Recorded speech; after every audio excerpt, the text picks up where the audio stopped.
Hey guys, we're going to be going over Illustrator today. I'm just going to jump right into it and let's get started. So just like with Photoshop, we have the same format here. When I click on new file to open a new file, we have again the same pattern. So we've got different presets that we can choose from across the top here. Depending on if you want to use web or print. It's going to change your color mode here by default. So again, you've got your RGB color for web, and if you switch to a print format, it's going to be CMYK color. But you might have to change this manually depending on what you're doing if you're working on something that's digital, but you also intend for print. If I go back to just the presets here, again, we have the same settings here as well. So we've got points, pixels, inches. You could do feet and inches as well if you need to do that. The largest thing I think I've ever done was several feet across, so just a big banner. I can't imagine using, well, I guess I could imagine using yards or meters, but for the most part, for this class, we're going to be sticking to inches or pixels, one of the two. I'm going to go ahead and choose inches, and then we're just going to format this down so that it is the same size as a 8.5 by 11 piece of paper. So I'm going to do 8.5. I'm going to hit tab so I can jump through, do 11. 11. Again, we have the option here to change your orientation, which is just going to switch those two back and forth.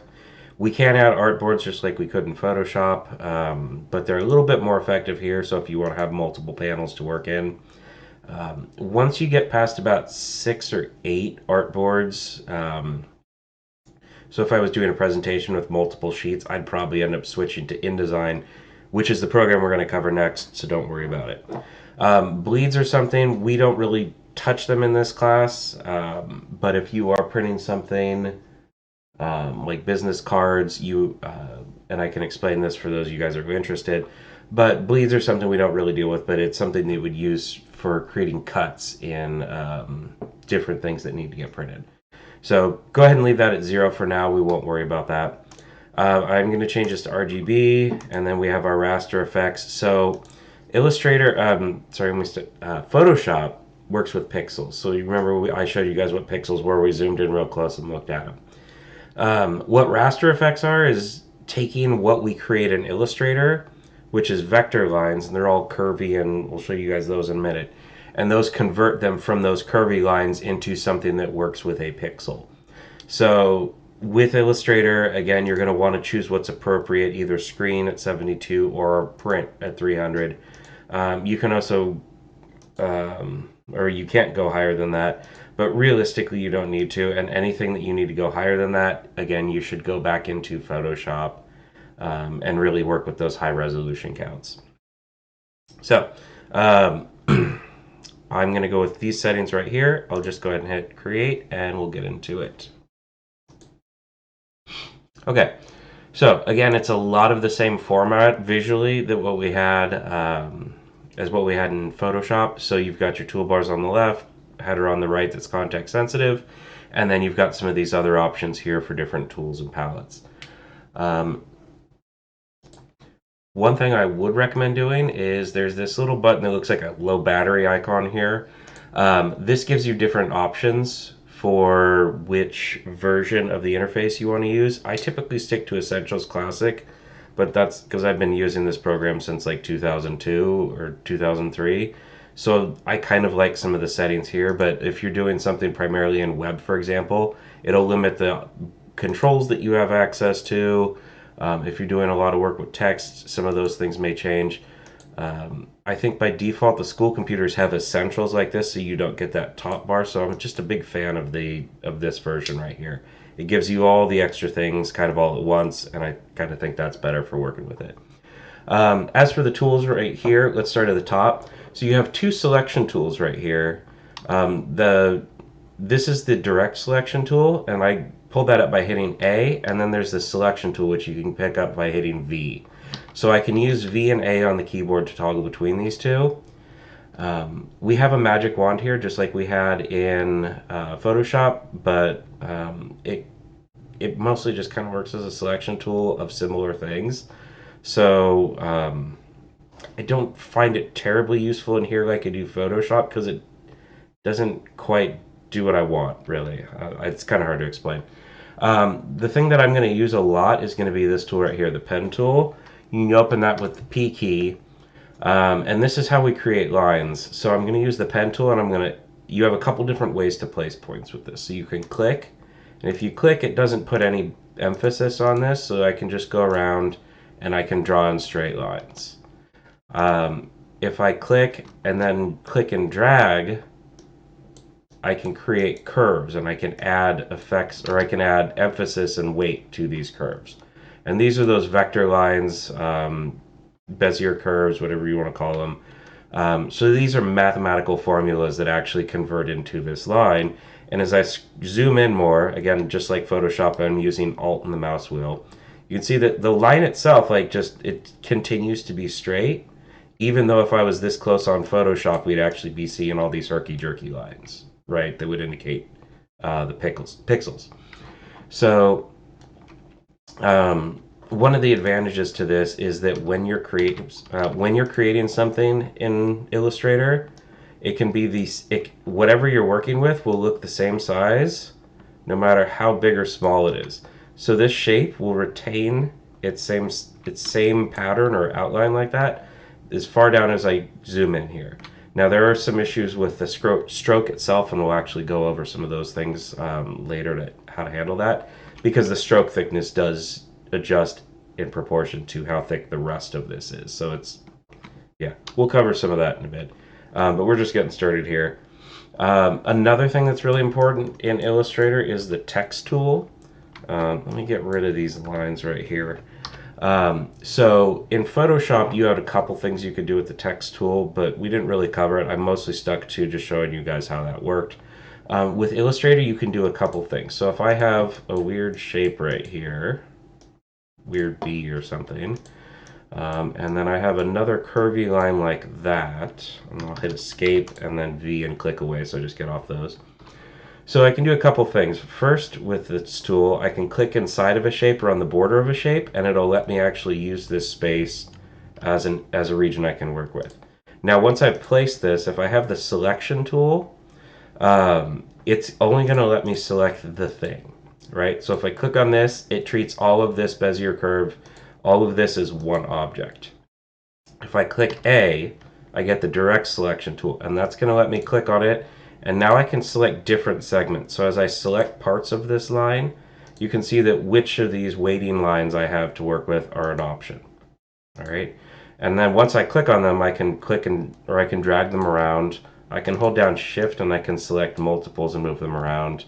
I can hit Shift C, and that's an alternative option under the pen tool that's going to bring up this anchor point tool. And I can use this to click on the anchor points themselves and reset them. I can also do that with the direct selection tool just by clicking on the handles once they're exposed. But if you have a point where, remember how I initially a minute ago I clicked on something and I had that? If you have these straight lines, you can't do anything with the anchor point tool. Well, you kind of can. You can mess with that, but with the Shift C button or option, I can create these anchor points and then I can drag them around as necessary. Okay. So with this shape, though, I can go in and I can modify the fill that this text is doing on here. All right. Another thing that's really cool in Illustrator is I can also highlight this so that it goes onto path right there. And now I can have my text follow a path. So usually we get a lot in the first project you guys are going to get, and I'll jump to this tool in a minute next. A lot of people end up doing things where they have a path that follows, or have a, oops, sorry, get rid of that. Now let's do the path. Have text that follows an arc of some kind. These are a little bit tricky to place because you kind of have to mess with them a little bit, but if I want to center it, I've got my left side, center, and right side, and you can mess with these different things depending on what you're doing. It's a little tricky to work with at first, but I think a lot of people catch on pretty quickly. So there's different things you can do with the text tool and the lines themselves in here. Don't use this curvature tool. This is a little bit different, and this is kind of something that I wouldn't recommend. It doesn't work quite the same way. You get weird weightings. You end up kind of with the same thing, but I just, I don't know.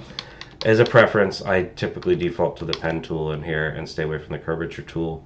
The line segment tool is kind of just what it says. It's just creating straight line segments. Um, that's all it is. Like, oh, except that we have no weight to them. Um, just like Photoshop, you can hit D and it'll set it to these default values here, so you get the white fill and the black stroke. Hitting X will swap the two, or swap which one is in the front here, so I can make changes. Um, Not something you typically do, and then Shift X will actually swap the two back and forth. Um, Let me jump to the actual shape tool here. You have rectangles, ellipses, polygons. Rectangles are what they are. Hold down Shift and you can get a square. Um, but I want to show you guys, so if I add a color here, just like in Photoshop, if I have this selected and I hit Shift X, it's going to swap the fill and the stroke. Whereas if I hit X, it's just going to put which of these is in the foreground. So it's not really, not super important. It just makes kind of this easier to select. But it tells you which one you can manipulate. So if you wanted to, you can turn the fill off. Oh, that's why I brought that up. Okay. Um, so if I have this right here, I can hit this little button right here, which will remove the fill entirely. So instead of, let me do this right here so we can see through it. If I do D on that, it's white. You can't see that line going behind it. If I do this slash right here, you can see through this. So there's just a stroke going on the outline. This is also how you can turn on gradients really easily.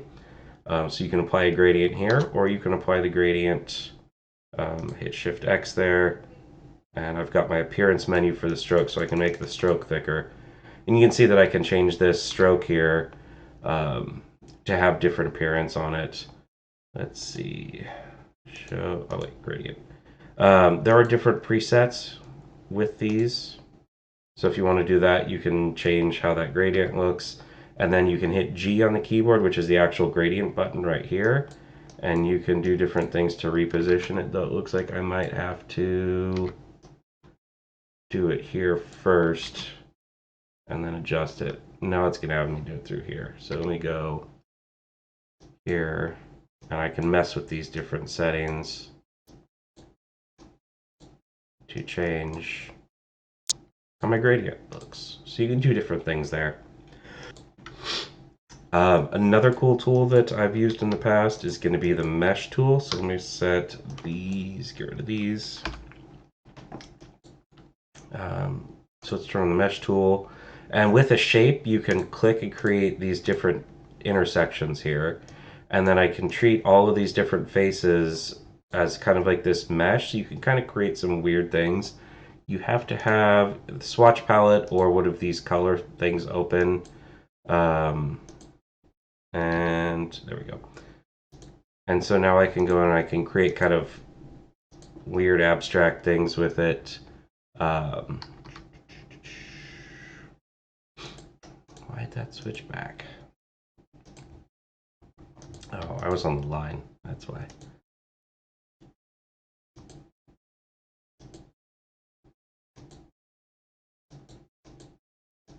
So you can do weird things like this with it. Not super useful. There's kind of some niche cases where you'll end up doing stuff like that, but not a whole lot. It also makes it a little easier if you choose the whole thing and just make it one color and then go in and start assigning different colors to it. That can make it a little bit easier so you're not dealing with it randomly deciding that you don't have a color scheme set up for that point. So you can do stuff like that, but again, except for maybe doing like an Instagram logo background, like I'm not going to try it right now, but it has some limited uses, and it's either that or a gradient. Let me delete that. Let me go back to the shape tool actually, because I didn't show you guys the rest of these. So the rectangle tool, let me get back to default. So you've got the rectangle tool. The next one under here is going to be the rounded rectangle tool. And you've got your curvy bit right there. It's going to come in with a default setting here. You can change this either by changing this number right here, so to a specific number of inches, or you can grab these little corners right here and drag these in. And anytime Illustrator detects that you have an angle, it's going to give you that option right here. Even if it's a shape that I drew myself, as long as it doesn't have like this applied to it, one of these actual control handles that you can use, you can mess with these here, and you can even select multiples and do the same thing at the same time. Or you can select one corner and do this one independently from the others. So if you are looking for something that you're trying to keep a really clean shape to, you can do that. The next option we have is the ellipse tool, fancy word for oval. But just like the rectangle tool being a square, if you hold down shift, you can draw a circle. We have the polygon tool here. When you're using this, when you start drawing, you can hold or press the up and down keys on the keyboard and change the number of faces that you've got there. The star tool is the polygon tool, but it adds this extra vertex in between. And then if you hold down control, you can shape. So like this right here, if there was no shape to that, that would be the same shape that I just drew, right? Except that it has this extra bit in the middle. And holding down control lets you change which direction that goes, how far in or out. So they're kind of the same tool. These are all kind of the same tool, but with slightly different applications. Some make it quicker and whatnot. Oops, go away. Okay. You have the rotate tool here, but pretty much anytime you're working with something, if you have the selection tool up, you can just go right here and rotate it. You can hold down shift to rotate it in set degrees. Alternatively, if we go to, nope, that's not properties. Here under preferences, is it guides or smart guides? Smart guides. You have your snaps that you can work with. If we do 90 and 15, no, let's not do that. Let's do 90 and 45. No, that's what we were at.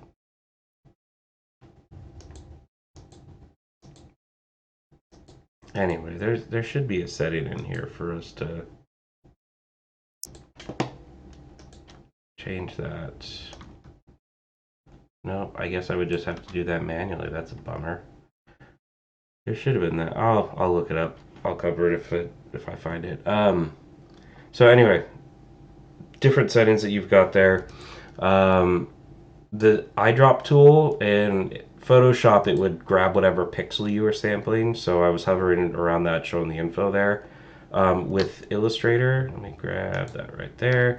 So if I want this shape to be the same as this, I can use the eyedropper tool, which is and I can click on the shape I want to copy, and it'll copy everything from there. So if I have a really thick border like that, it's even going to inherit that as well. So keep in mind that it's going to do a couple different things there. Basically it's going to grab all the appearance settings. So if I had another shape here, and this had those things going on, and I only wanted part of this to apply here, what I could do is I could grab this from here and drop it there. So it's only grabbing the color in this case, because that's all I grabbed. Whereas if I grab the fill here, it's going to apply it to there too, well, because I have that up. Whereas if I have the face or the fill of this one is selected on the top here, so now when I drag it in, it's going to do the fill. So it does matter which one is on top when you do this drag right here, because as long as this is on the top, quote unquote, it's going to do it. If I switch this with Shift X, it's going to change the fill, but if this one is on top, it's going to do the border. So you have a couple different things there you can mess with when you're working with it. The last tool I'm going to go over is the symbol sprayer. This is one of my favorite tools. It's kind of one of the ones that has a weird niche use, but I end up doing it a bunch. So let me do something like that. Actually, let me show you this too. So I've got two shapes right here. Let me give them default, and we'll do a blue fill. So I've got these, but I want to have a hole in the center here. So with this one right here, and we'll get into the Pathfinder in a second, what I can do is I can do make clipping mask right there. Oops.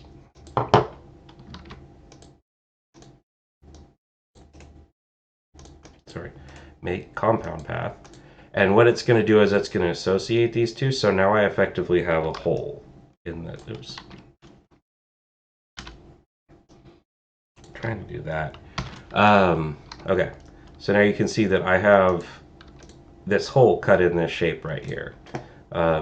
Because of the way Illustrator works, I can use again the direct selection tool and grab some of these specific control points and move them around if I want to make that look the way I want. Okay, so now I've got my whatever this weird shape is. I can go into the symbols, which is this little club thing right here. If I drag this in, we'll create a new symbol. Don't need to name it. We're just going to call it a graphic. Center it. Leave it dynamic and hit OK. And now it's here. So I can re-reference this symbol anytime here. And with the symbol sprayer tool and that selected, I can spray this a bunch. This gets useful for some kind of, if you've got some filler space in a banner, you want to have a repeating element. It's got a bunch of sub options here. So you've got the shifter, scruncher, sizer, spinner, stainer, screener, and styler. This first one's just going to kind of shift them around how you want it to. The scruncher is going to pull them in, and then all these have an alternative. So if you hold down the Alt key, it's going to squish them out, if that makes sense. The sizer tool is going to slightly resize these. So if I do it now, it's going to make them bigger. If I hold down Alt, it's going to make them smaller. The spinner tool does what you think it does. It's just going to kind of spin them around. So if you want to add some randomness, it works a little bit wonky. You kind of have to get right on top of something. And it's unfortunate that it usually works kind of in a broader area. There's a way to turn that brush size down, but not super important for this. Stainer tool is going to basically make these kind of more or less intense. So if I do it a whole bunch here, not much effect. Oh, because I need to have... But you can see how some of these are darker and some of them are lighter. It's going to affect basically how these look. So the stainer is going to make them darker. Holding down Alt should make their color a little bit lighter. And then we have the screener, which is going to make them transparent, or if I hold down Alt, less transparent. So you've got a couple different options here. The styler uses the style settings. That's again kind of something to jump into specific if you're working on that. But yeah, so this tool has some uses. We'll cover that kind of in a later demo when I'm working on probably the Project 1 demo for you guys. Let's see, is there anything else I want to show you? There's this button right here which creates a new artboard. So I mentioned artboards are basically sheets. You can draw them here, like that'll add a new artboard, but if you want it to have the same size, and I typically go through the document setup button here and then choose edit artboards, but that's just because that's how it used to be. You can hit this plus right here and it'll use the actual size of the sheet that you had, or at least whatever your default was. So that's how you add more artboards if you're doing, say, several posters. Escape will get you out of there. Let's see. Yeah, mouse wheel for zoom, space and click drag to pan around rather. So that's all those, and then oh, I need to show you guys the Pathfinder. Pathfinder, I think, is one of the coolest tools in this program. I use it a lot. So if I've got a shape like this right here, I can use this to merge these different shapes.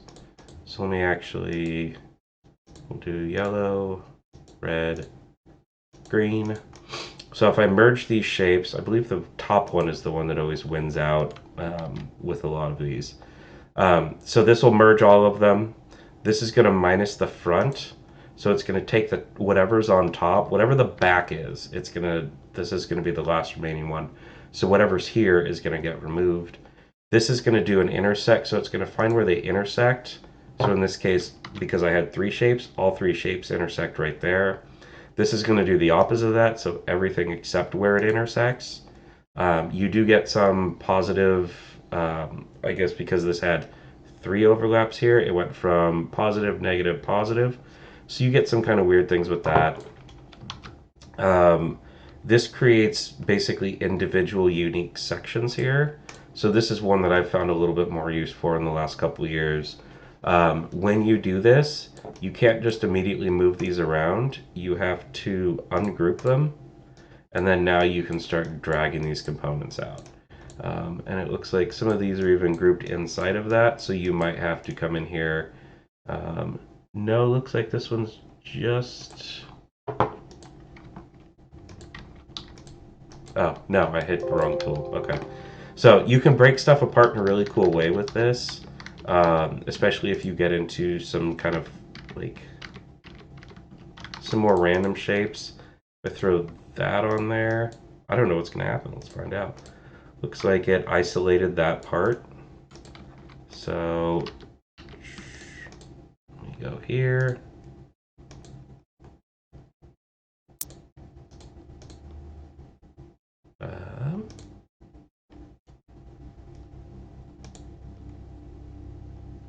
No, let me get a weird.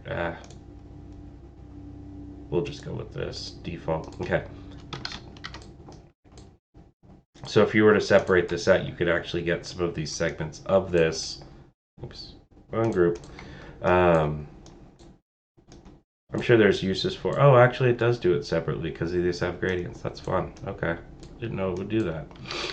We all learn together here. All right. So let me go back to there. Okay. Again, these are kind of all just. What is this? Trim is just going to get rid of some of your strokes here. This one is merge. It's gonna just kind of do the same thing. If I ungroup this, see, it's just kind of is what it is. So it's kind of, some of these are just, these are modifications of some of these, basically, is what I'm getting at. Let's see, crop, it's gonna use, I don't know what the logic behind crop is. Pretty much divide is the one I use the most down here. Minus back, it kind of is what it says. So you get whatever's behind the front, whereas this is the getting rid of the front. So if I was to do these two side by side, we would do that. And then, oh, this is going to produce slightly different results because you'd have that would go there. So there's different things you can play around with here. But again, 90% of the time I'm either merging, subtracting, or I'm doing the divide in order to extract kind of different segments of something.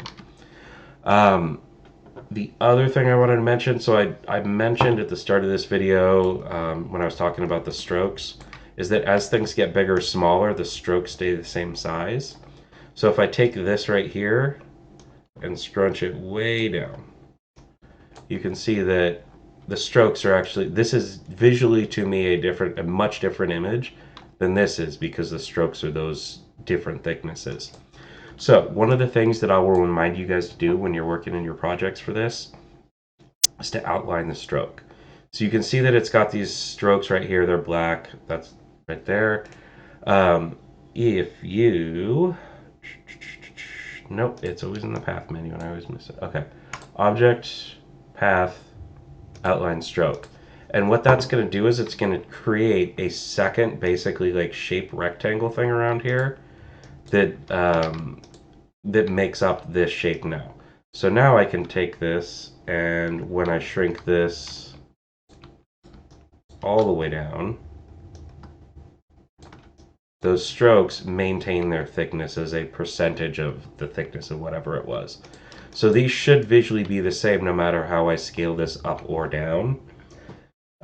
So keep that in mind when you guys are working on, say, logos or something. You're going to want to make sure that you're going to want to make sure you outline your strokes so that you don't have that happen. All right. Okay. Let's see. Some of the text tools, again, they kind of work just like Photoshop and everything else. Um, Click and drag. You've got your opacity for the text. You've got your character settings. You've got your font size. One of the things that I do mess around with a bit in Illustrator is actually doing some of these indents. So if I want to have, say that, oh, you can't see, of course, when I'm messing with it here. Close some of these. You can go over here. Okay, so if I've got this right here, you can change some of these settings so that, for example, if you want to indent the first line in each paragraph, or each line break rather is where it kicks in, you can do that right there. It helps for kind of setting things off or, indenting things like I said. You can also change the thickness of the gaps between these lines. And this one will change the top, and then this one will change the bottom. It sometimes, like, it's kind of hard to explain how that would affect you in some ways. So if I was to do that, let's say paragraph, and then just the bottom is only going to affect those bottom ones. But again, visually, it's going to look the same.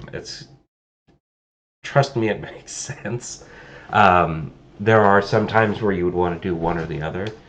You also have the option to toggle hyphenation in here. So if I wanted things to be hyphenated, it looks like none of these are really something that's going to affect.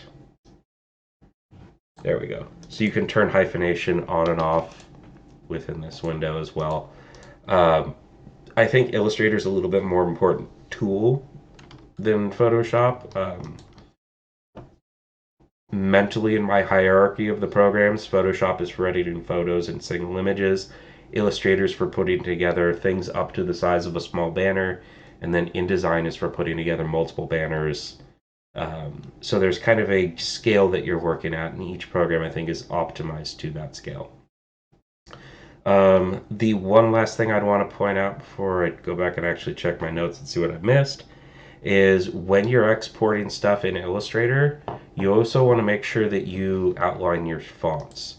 So what happens if I'm working in Illustrator and I send this off is, and I guarantee it's going to happen to a couple of you guys, is I won't have the font that you have. So when I load it up in Illustrator, it's going to tell me it doesn't have the right font. It's going to give me an error message, and this is going to have a weird peachy salmon color look to it, and the font's going to be wrong. So anytime you're done creating something, like if I'm working on a logo, and this is my perfect font, and I just got this perfect font on my weird arc right here, and I don't want it to be messed up.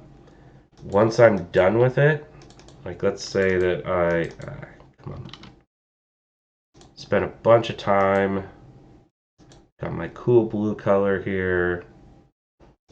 It's in this beautiful font. No, see, I don't even have that font. It's this beautiful font. And of course it's off position.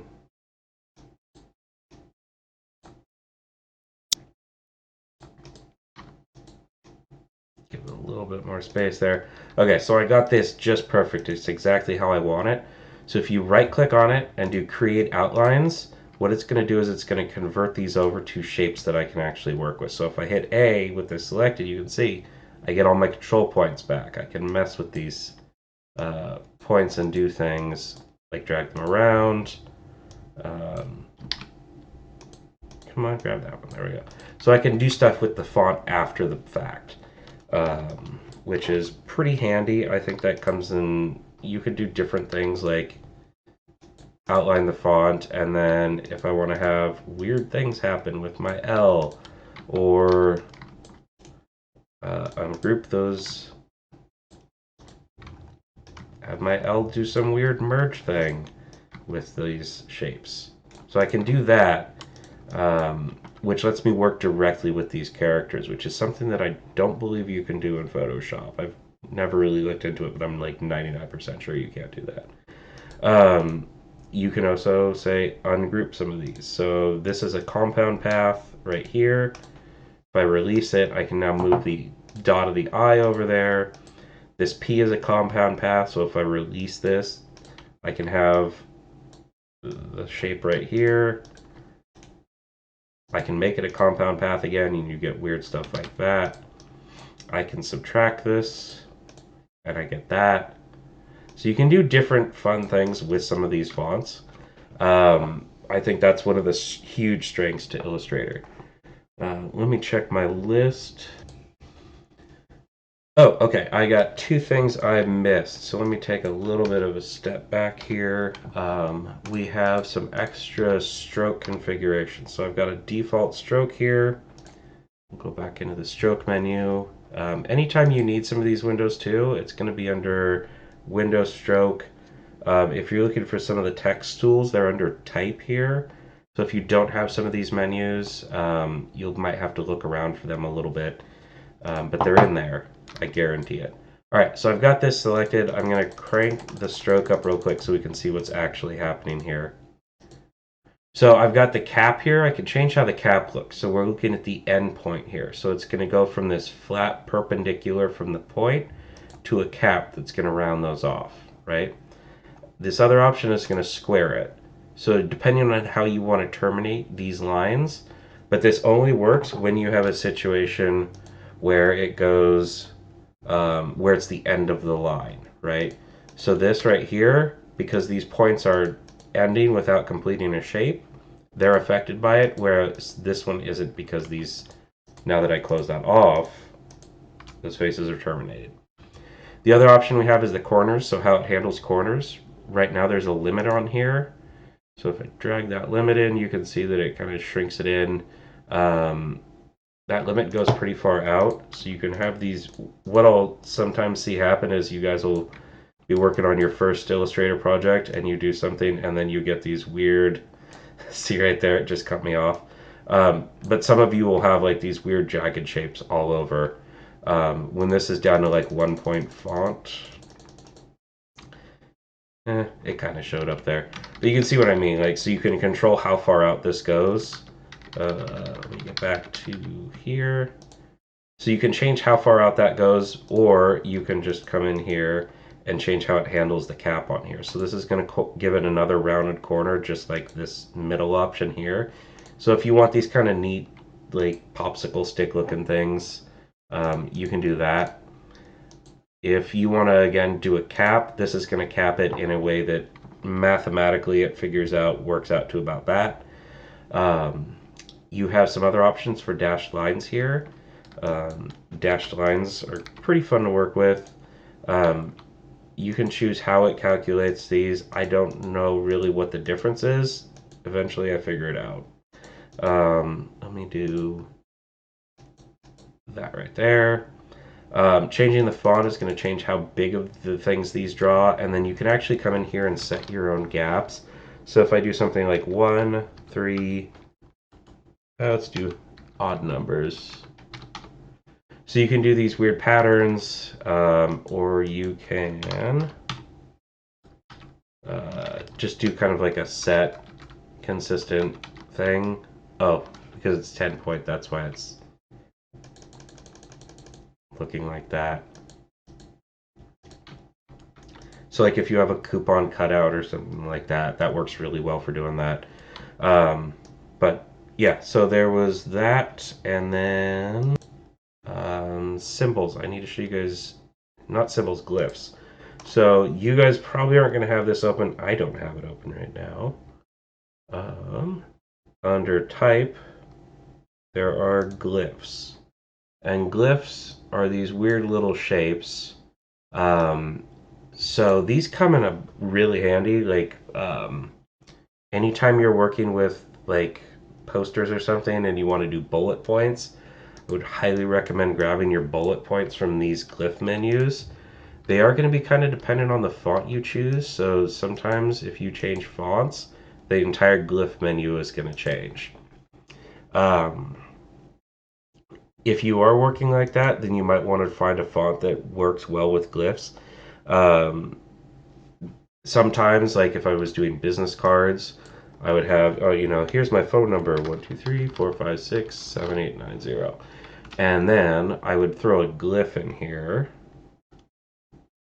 and this one, so I would have to change my font back to a friendlier glyph version. So let's find one with like Sego right here, and then let's see if it'll give me a phone icon. Oh, good. It's got a whole bunch of emojis in here if I wanted those. Okay. Um,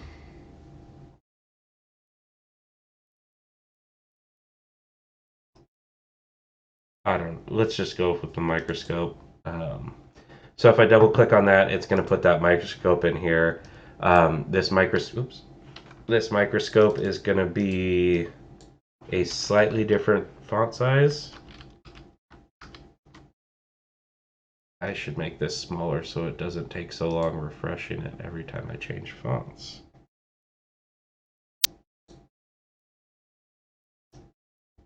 Okay. So if I want to change the font size of this, I can change this separately from the rest of the text. I can use these different settings in here for the character.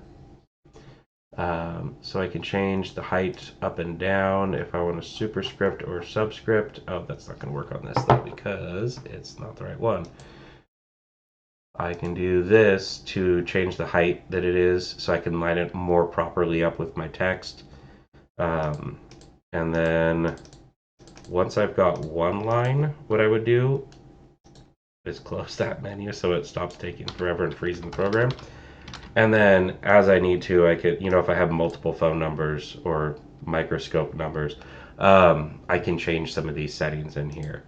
And so this is when having the ability to adjust these paragraphs backward and forth lets me go in and do, okay, I want to make sure that these are all lined up, but then if I have another line down here after this, I can go in and get rid of that and just set it back to 0 so that that's all lined up. So you can do different things here. Again, it kind of depends on what you're doing, but I want to just make sure you guys have all the tools at your disposal for this. Let me think here. There was, because I think a lot of these glyphs now too are going to be, of course I close it, type glyphs. So some of these are actually,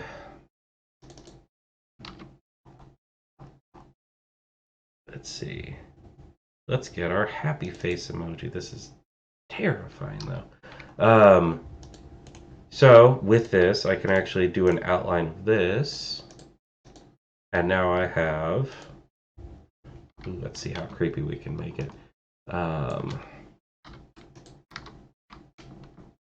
Okay, and then let's throw another spot in here.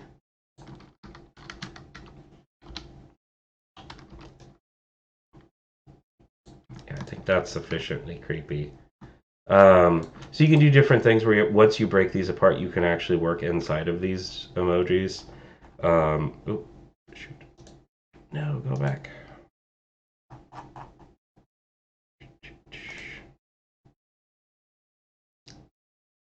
Let me see here. Yeah, so there's a whole bunch. There's like thousands of them in here. And that's like for each font.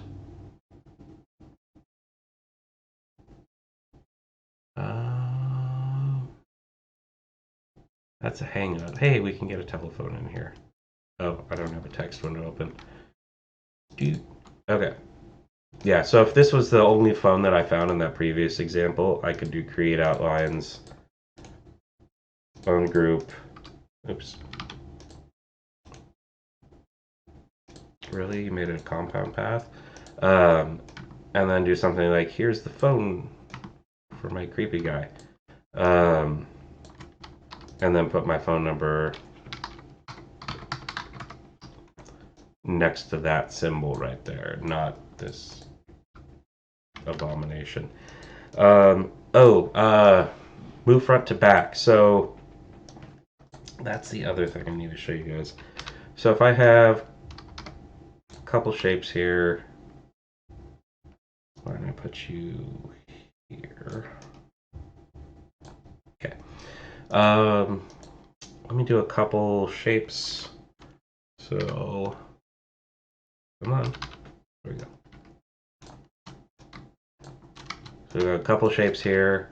We'll again color them. So, keep popping things out of my menu. Okay. We will do red, yellow. Nope, that's not yellow. Okay. Green. All right. So I'm holding down Control, and I can use the bracket keys I mentioned. So in Photoshop, without Control, you were just changing your brush sizes. With Control here, I can move things one step backward, or I can move them all the steps backward. So I'm gonna put that right there. So as I hit Control, it moves once backward and twice backward. So this is Illustrator's drawing everything is on a first come first serve basis. So as I draw things, it's going to draw new things on top. So the next one I draw across here is going to be on top of all these. That's going to be on top of that. That's going to be on top of that. And as I move these around,